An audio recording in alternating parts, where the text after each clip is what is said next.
Hey, good afternoon. Lou Mosca, Chief Operating Officer of American Management Services. Welcome to this edition of Straight Talk. And I want to talk to you about business plans. And I had a conversation with Mayor Kautz from Burnsville a few weeks ago, and we were talking about, of all of the businesses we touch on a daily or weekly basis, I'm going to bet you that 99.8% of them do not have a formal plan. Has nothing to do with how hard you work as an owner, how dedicated you are to your business, how quick you are to react to changing times and what you do.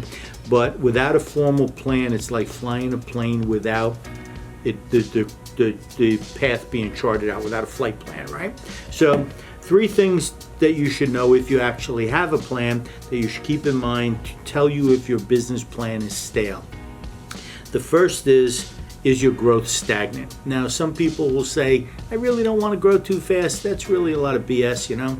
People that say they don't want to grow too fast are the people that are not growing. Go ahead, crack your knuckles some more while we're doing this. It's way okay. Okay, the second thing is that have the needs of your customers or your clients changed significantly and you're not changing with those needs.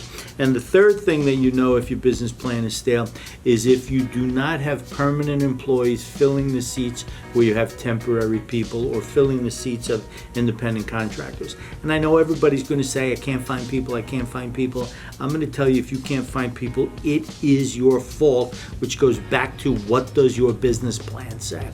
So I know nobody wants to put in the time and the energy and the effort to working on a plan, but I'm telling you, it will pay dividends. It'll help you on a positive side to guide the course of which direction you're going. It'll help you on the negative side, so if something goes wrong, revert back to the plan and identify what's changed or what's gone wrong. So I hope that helped you out a little bit today, even with Jonathan cracking his knuckles over here. Have a great day. If I could help you with anything, follow us on LinkedIn, hit the bell, click this, do that, Zoom over here. And if just really simple, if you're a decent guy, you want to give me a call, 800-743-0410. Look forward to talking with you. Have a great day.